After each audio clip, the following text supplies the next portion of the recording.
You know what time it is. Time to burn a Browntop millet field. Trying to push the fire into the wind. That way we can control it.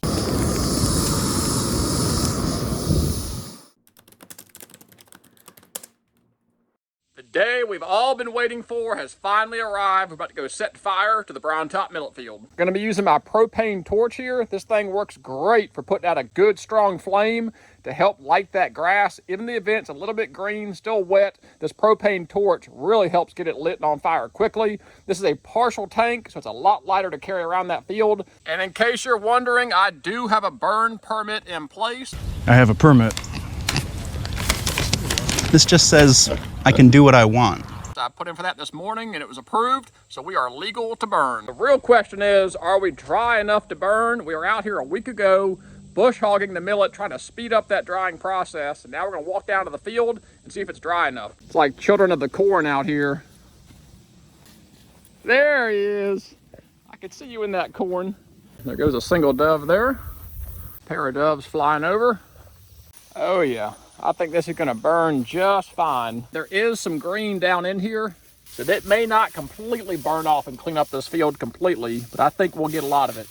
Now that's foxtail millet, so that was still growing in green. That's why it's not completely browned out yet. This is not a race out here. We want it to burn, a nice slow burn across the field.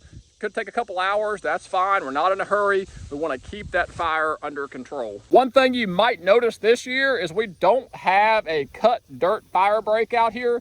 This crabgrass right here is soaking wet from all the rain. It is actually hard to intentionally light this crabgrass. So we're thinking it's gonna act as a perfectly fine fire break.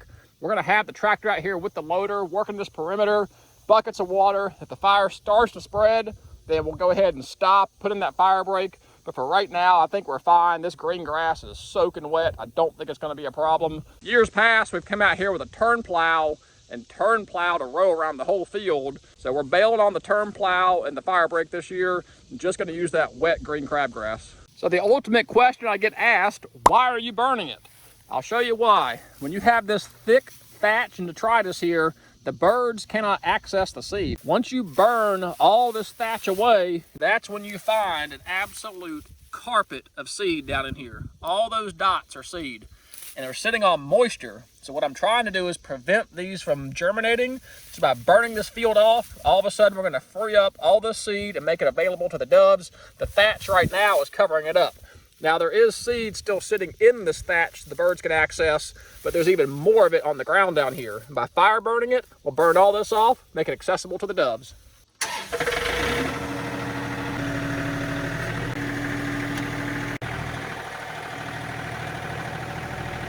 This is pretty cool from last weekend mowing.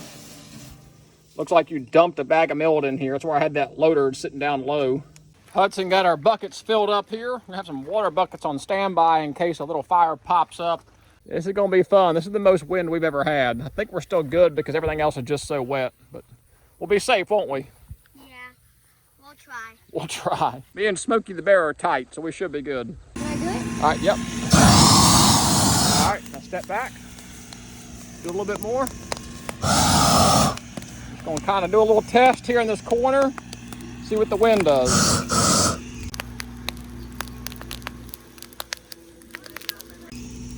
Definitely lighting pretty quick. That's good. Remember, your end is still lit, okay? You still have a flame on there.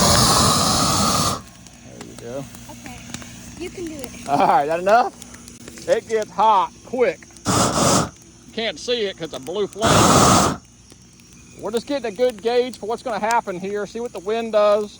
So yeah, that wind's going to blow this back into this corner, which is fine. This is good. A nice controlled burn. It's not rip-roaring through here. We're getting to our green edge.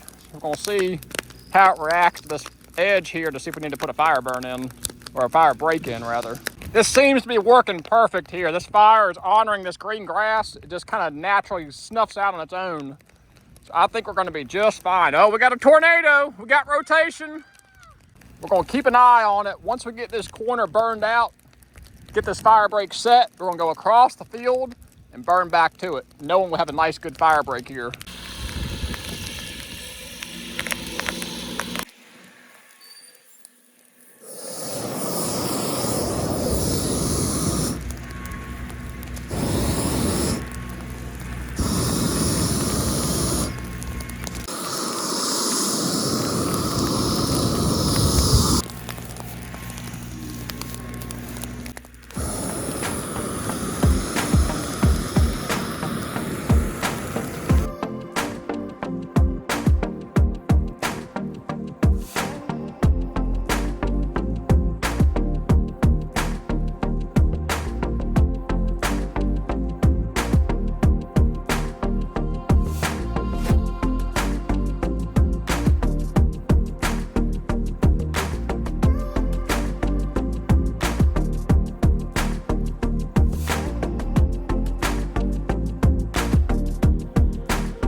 Making good progress here, just like last year. Burning into the wind has been difficult because it's still just a little bit green. So we've ended up needing to use the wind to keep the fire going. So we keep jumping ahead and burning back to our previous burn. Starting to have a convergence here, but it's going really well.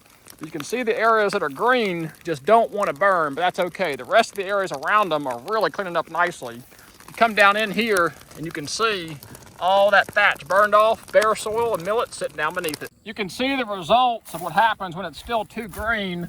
We've got these areas that just didn't burn off, and I think I'm gonna run back through here with the bush hog back against the grain here and cut all this up. We might do a second burning next week if weather behaves.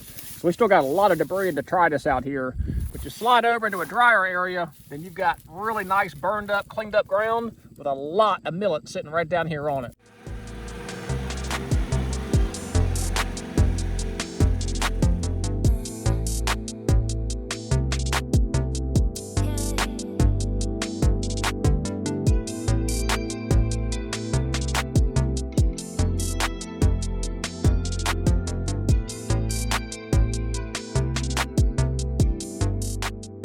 I'm thinking we're still just a little bit too wet to bush hog all this.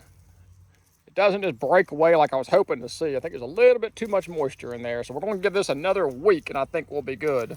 But even that little bit of bush hogging we did right here, the ground is slammed full of corn. That is just so cool. It's getting close. It's not there yet. Well, that is going to wrap this one up. We have successfully burned off our field and did not start a forest fire, so that's great. Most of it burned. Some of the areas that were still kind of green, I went through and bush hogged real quick just to kind of mulch that up to hopefully speed up the drying process there. There's a chance, if rain permits, I may come back out here next weekend and do some isolated burning to help clean up a little bit more of this ground. But for the most part, I think we're good. We've got a lot of big, expansive areas where most of the vegetation has burned off. And you come down in here and there's millet everywhere. So now the doves can come in here and easily get to that seed down below all this burned off detritus. Make sure you've planted and have the field drying out enough so you will be able to burn the field. Make sure you're using the wind to your advantage. Sometimes the wind is blowing to your face, which you need to help control the rate of speed. Sometimes you need the wind to your back. You're just gonna have to get in your field, see how dry it is, and see what the wind needs to be doing to help you. I like to burn 2 to 3 weeks out from the opener. This just happens to land exactly 2 weeks out, which I think is perfect. The doves are already starting to fly over here, singles and pairs, even with the hawk out here keeping them worked up. The birds should really start to amount up in numbers in here. We've got a bunch of sunflower seeds out here, bunch of corn, not quite ready to be bush hogged yet, but now we've got a little over an acre of millet that's been burned off with seed readily accessible to the doves. 2 weeks to the opener. We'll keep counting it down. Probably be out here next weekend, bush hogging that corn, at least 3 or 4 strips of it, and I'll probably go ahead and hit a few licks in the sunflowers as well. Hit that subscribe button. It means the world to me. It doesn't cost you a thing. I like to think it's worth the price of admission. It lets me know you guys are enjoying this content. So stay tuned for the next video. We'll be out here manipulating crops about a week before the opener, and it comes in on a Monday this year, which is a bummer because we lose that Saturday opener to hunt. That's okay. We'll deal with it. We'll roll with it. But until the next video, really appreciate you guys watching. God bless. Take care.